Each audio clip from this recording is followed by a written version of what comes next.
Terus aku melihat seperti pondokan di tengah hutan. Aku berhenti di situ karena merasa aman. Dan kemudian ada suara besar dan berat yang membuatku gemetaran. Kowe ora iso mulih.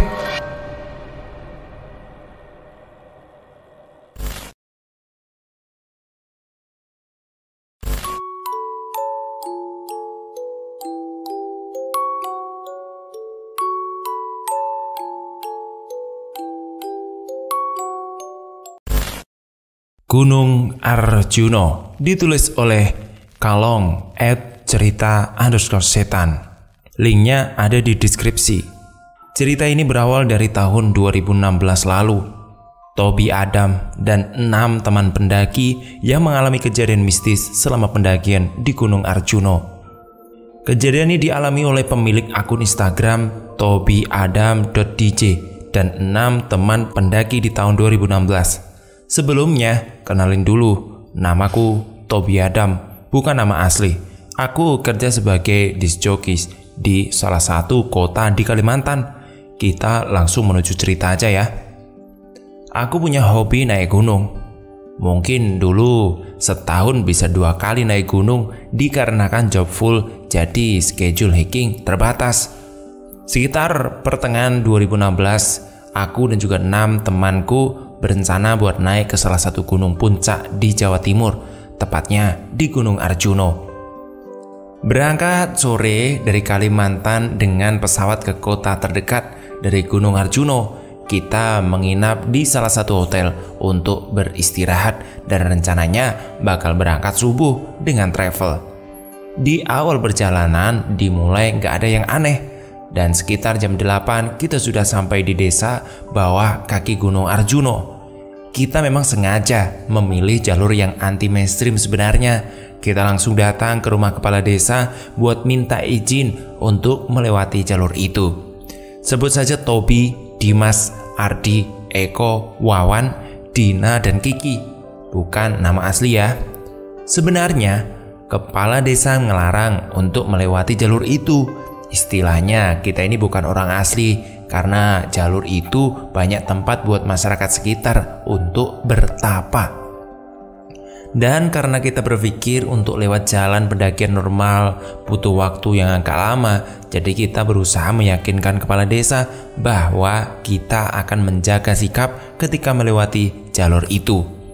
Dan akhirnya kepala desa dengan berat hati mengizinkan dengan syarat jaga lisan dan yang paling penting jangan pernah bermalam di pos 4. Beliau nggak bilang alasannya apa, hanya melarang saja dan kita setuju dengan syarat itu.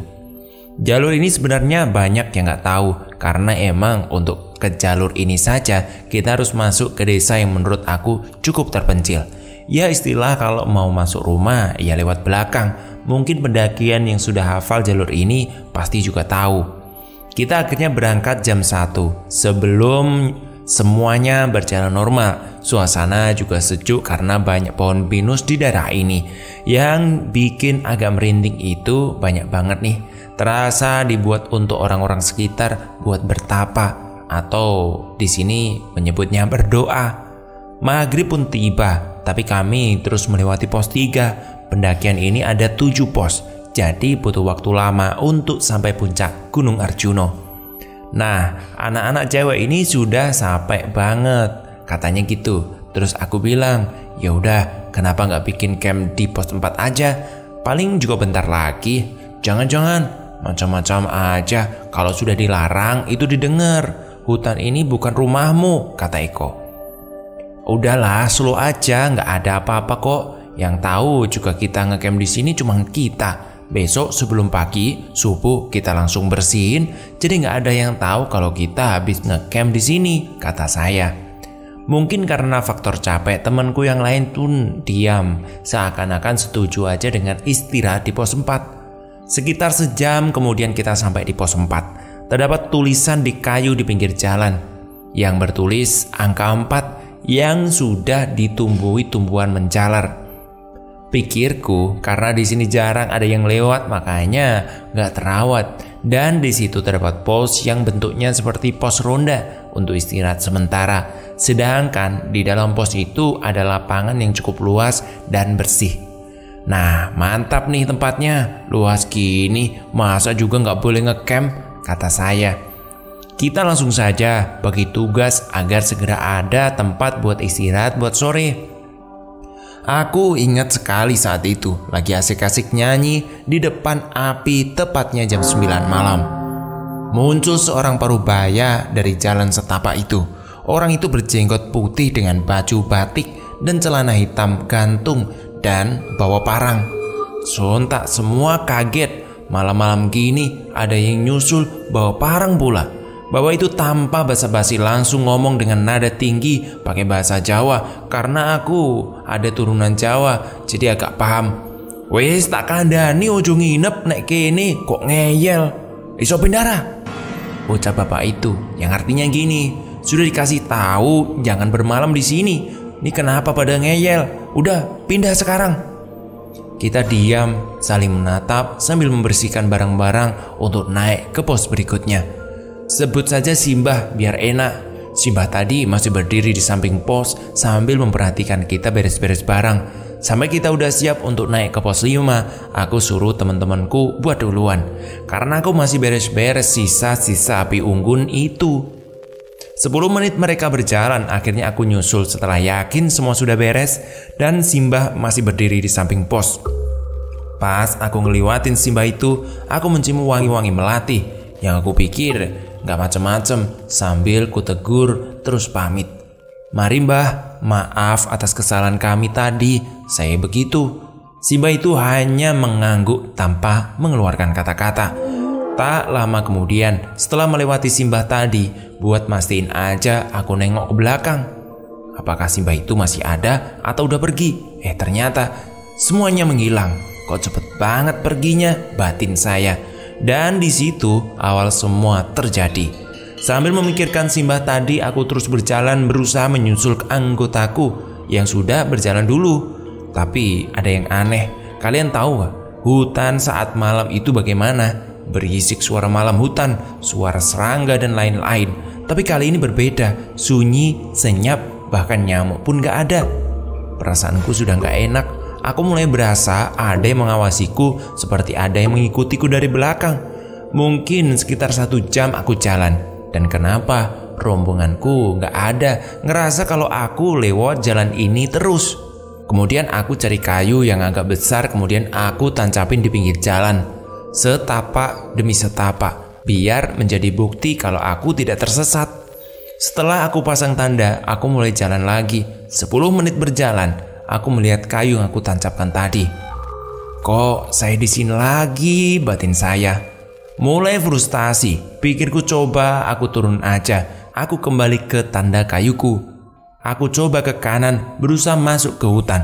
Tapi hasilnya sama, begitupun sebaliknya. Aku selalu kembali ke tempat yang sama. Muncul pikiran panik dan aku yakin aku disembunyikan. Tapi aku salah apa? Apa karena camp di pos 4? Kenapa cuma aku saja yang disembunyikan? Banyak pertanyaanku muncul di kepala saat itu. Aku putus asa dan lelah karena bolak-balik gak menemukan jalan. Aku duduk tempat di samping kayu tandaku, nengok kanan, kiri, depan. Dan tiba-tiba ada pohon-pohon sekitarku, berasa ada yang memperhatikan. Banyak banget aku rasa begitu. Cuma aku gak ngelihat sosoknya. Terus kemudian dari bawah gunung muncul sekelompok orang yang menggunakan pakaian kerajaan sambil membawa tombak. Dan obor sekitar 10-15 orang lewat tepat di jalan setapak di sampingku. Aku memanggil mereka, tapi tanpa jawaban. Mereka berhenti kemudian menoleh terus jalan lagi. Apa aku sudah mati ya? Tapi siapa mereka? Kenapa masih ada orang-orang yang memakai seragam kerajaan seperti itu? Pikiran di dalam batinku terus bertanya sesuatu yang aneh itu. Aku cuma bisa berpikir agar segera ada pertolongan datang menghampiriku. Kemudian aku tertidur di samping jalan setapak itu karena gak tahu lagi harus berbuat apa. Tiba-tiba aku terbangun di tengah keramaian dan akhirnya aku selamat. Aku terbangun dan mencoba berdiri di tengah pasar malam. Masih dalam keadaan bingung, kenapa juga ada pasar di sini dan kenapa mereka berpakaian seperti orang desa zaman dulu. Muka mereka pucat, semua tanpa ekspresi saat itu. Kemudian aku didorong dari belakang sangat keras sampai aku terjatuh. Brak! Aduh, siapa sih ini yang dorong? Kira-kira dong. Aduh, sakit nih. Ketika bangun, seketika yang tadi ramai menjadi sepi. Pasar yang tadinya ramai orang menjadi sepi. Tak ada satupun orang kecuali saya. Aku memperhatikan sekeliling, nampaknya aku kenal lokasinya. Ya, benar, ini pos 4, tempat kami base camp tadi. Tapi kok jadi pasar ya?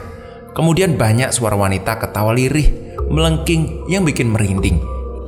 Tapi yang ketawa ini rame banget, seperti berada di tengah-tengah orang yang lagi ketawa. Dengan gerak cepat, aku lari karena udah ketakutan. Gak tahu mau lari kemana, yang penting menjauh dari tempat ini. Terus aku melihat seperti pondokan di tengah hutan. Aku berhenti di situ karena merasa aman. Dan kemudian ada suara besar dan berat yang membuatku gemetaran. Kowe ora iso mulih. Kamu gak bisa pulang. Terdengar jelas suara itu. Tepat di dinding pondok dari belakang, seperti ada yang mendorongnya. Rame banget, dorongan sampai berasa mau roboh. Mereka berusaha mendorong dinding pondok sambil ketawa cekikian. Sontak aku lari ke pondok. Bodohnya, kenapa harus noleh? Di samping pondok itu banyak makhluk yang di luar logika manusia. Bukan setan, seperti yang kita tahu dan kita lihat di beberapa film. Lebih persisnya, manusia sama binatang pokoknya. Makin gemetar, badan dan semuanya menjadi tidak terkontrol. Akhirnya saya duduk sambil nangis putus asa saat itu. Tiba-tiba muncul sosok Simba berbadan ular berat banget turun dari pohon. Ternyata itu adalah Simba yang tadi, yang menegur waktu ngecamp di pos 4 tadi. Aku mematung tanpa bisa berkata-kata apapun. Badan lemes dan dia perlahan melilit badanku sampai gak bisa nafas. Aku cuma bisa pasrah. Aku gak punya ilmu agama sedikit pun, cuma bisa pasrah. Yang ku ingat saat itu, aku habisan napas dan pingsan. Tiba-tiba aku terbangun masih di tanda kayu itu tadi. Ada nenek-nenek yang menghampiriku dan berkata seperti ini. Nek dikandani wong tuwa ki manut yo Le, ojo ngeyel. Panggonanmu ngeteki kemah karo kanca-kancamu mau kui pasar goib. Wis dikandani malah ngomong rasopan. Kalau dikasih tahu orang tua itu nurut, jangan ngebantah. Tempatmu mendirikan kemah itu sama teman-temanmu itu adalah pasar gaib. Sudah dikasih tahu malah berkata tidak sopan. Simba, ndelok awakmu ki mirip karo putuku. Tak ewangi metu saka kene. Tapi eling, kene dudu omahmu. Dijogo omongan karo prilakune yo, ucap nenek itu.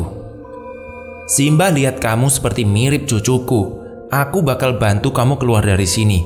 Tapi ingat, ini bukan rumahmu. Jadi jaga lesan dan sikapmu. Lungo, golek sumber banyu terus wudu. Njok turu.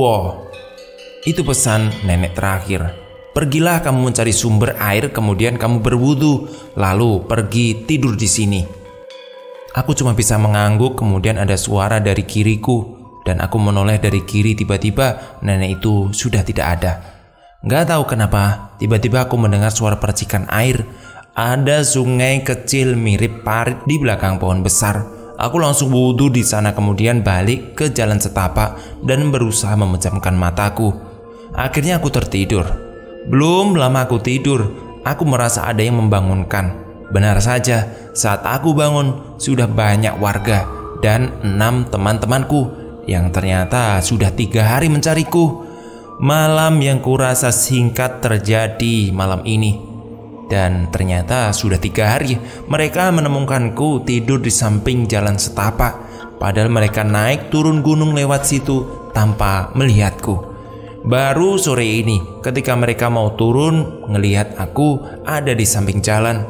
Alhamdulillah batinku, akhirnya aku selamat. Saran nih buat teman-teman, khususnya bagi pendaki, untuk selalu jaga lisan dan sikap-sikap kalian. Percaya atau enggak, tetap saling menghormati karena kita hidup berdampingan. Mohon maaf jika bahasa saya kacau. Dan terima kasih untuk Toby Adam yang sudah mau cerita tentang kisah seramnya. Dan yang mau kepo IG-nya langsung saja di @tobyadam.dj. Di follow ya. Terima kasih dan semoga kita bisa mendapat hikmah dari cerita ini.